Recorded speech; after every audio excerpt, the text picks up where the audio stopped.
Hi అండి, నమస్తే. ఈరోజు వీడియోలో రాగి పిండితో చాలా ఈజీగా అండ్ టేస్టీగా ఉప్మా ఎలా చేసుకోవాలో ఈ వీడియోలో డీటెయిల్గా చూద్దాం.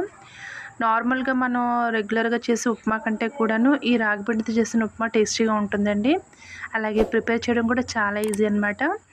నెక్స్ట్ దీని ప్రిపరేషన్లో కొన్ని టిప్స్ ఫాలో అవుతూ చేసామంటే చాలా టేస్టీగా ఉంటుందండి. సో ఆ టిప్స్ ఏంటో చూద్దాం. ముందుగా స్టవ్ ఆన్ చేసుకొని మూకుడు పెట్టుకొని అందులో ఒక 2 చెంచాల వరకు ఆయిల్ వేసుకున్నాను. అలాగే ఒక చెంచా నెయ్యి వేసుకుంటున్నాను. మీకు కావాలంటే నెయ్యితోనే చేసుకోవచ్చు, లేదంటే ఓన్లీ ఆయిల్తో కూడా చేసుకోవచ్చు. అలా కాకుండా ఇలా చేసుకున్నా కానీ బాగుంటుందన్నమాట. సో ఇప్పుడు ఈ ఆయిల్ వేడెక్కిన తర్వాత ఒక అర చెంచా ఆవాలు, అర చెంచా జీలకర్ర వేసుకున్నాను. ఈ ఆవాలు జీలకర్ర కొద్దిగా వేగిన తర్వాత కొద్దిగా పోపు దినుసులు వేసుకున్నాను అనమాట. అంటే పచ్చిశనగపప్పు, మినపప్పు ఇవన్నీ మిక్స్ చేసుకున్నవి ఉంటాయి కదా, అవి ఒక 2 చెంచాల వరకు వేసుకున్నాను. నెక్స్ట్ ఒక 2 చెంచాలు పల్లీలు కూడా వేసుకున్నాను. ఇవి బాగా వేగిన తర్వాత ఇందులోకి కొద్దిగా ఉల్లిపాయ తరుగు, అలాగే ఒక 2 పచ్చిమిరపకాయలు ముక్కలు వేసాను అనమాట. ఉల్లిపాయలు ఎక్కువగా వేస్తే స్వీట్నెస్ వచ్చేస్తుందండి, అందు గురించి నేను ఉల్లిపాయలు కొద్దిగా వేసాను. నెక్స్ట్ కొద్దిగా క్యారెట్ ముక్కలు వేసాను. క్యారెట్ ముక్కలు చాలా సన్నగా కట్ చేసుకోవాలండి. అలాగే ఒక 4 వెల్లుల్లి రెబ్బలు సన్నగా కట్ చేసుకున్న అల్లం ముక్కలు ఒక చెంచా వరకు వేసుకున్నాను. నెక్స్ట్ కొంచెం జీడిపప్పు వేసుకుంటున్నాను. జీడిపప్పు ఖచ్చితంగా వేసుకోవాలి అని అయితే ఏం లేదు, ఉంటే వేసుకోవచ్చు, లేకపోతే స్కిప్ చేసేయచ్చు, నో ప్రాబ్లం.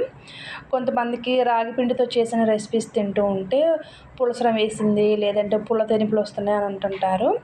అలా ఎందుకు అవుతుందంటే పిండిని ఎక్కువసేపు ఉడికించరనమాట, అందు గురించి పులసరం వేసినట్టు ఉంటుందన్నమాట. యాక్చువల్గా పిండి వేసిన వెంటనే కుక్ అయిపోయింది అనుకుంటారు, అలా కాదండి, ఎక్కువసేపు ఉడికించుకోవాలి. ఏ రెసిపీస్ రాగి పిండితో చేసినా సరే అప్పుడే మనకి తొందరగా డైజెషన్ అయ్యిద్ది. ఇప్పుడు ఇందులో కొంచెం కొత్తిమీర తరుగు, అలాగే కొంచెం కరివేపాకు కూడా వేసి అంతా కూడా బాగా ఫ్రై చేసుకున్న తర్వాత ఒక 3/4 కప్పు బొంబాయి రవ్వ వేసాను. అలాగే 1 కప్పు రాగిపిండి వేసాను. రాగిపిండి నేను ఇంట్లోనే మిక్సీ పట్టానండి రాగుల్ని, అందు గురించి కొంచెం బరకగా ఉన్నాయన్నమాట. సో ఇలా ఉంటేనే బెటర్ అండి, మరీ పౌడర్లో ఉన్నా సరే అంతగా ఏం బాగోదు, ఇలా కొంచెం బరకగా ఉంటేనే బెటర్ అనమాట.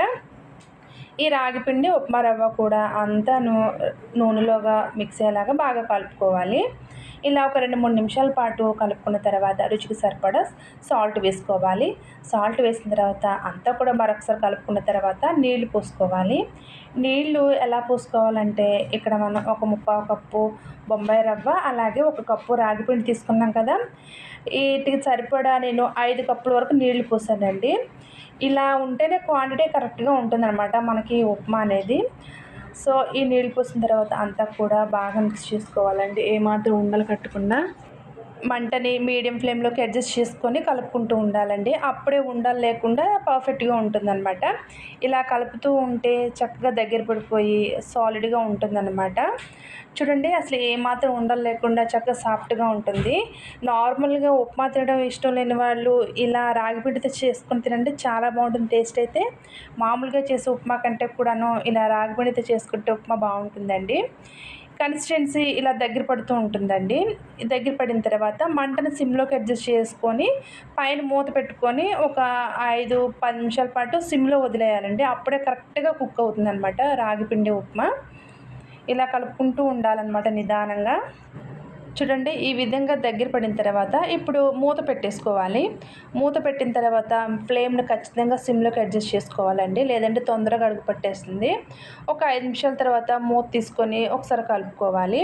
ఇలా కలుపుకున్న తర్వాత మరొకసారి అవసరమైతే మూత పెట్టేసుకొని మరొక 5 నిమిషాలు ఉంచాలండి, అప్పుడే మనకి కరెక్ట్గా కుక్ అవుతుందన్నమాట ఈ ఉప్మా. చూడండి, ఈ రాగి పిండితో ఉప్మా ఎంత ఈజీనా ప్రిపరేషను.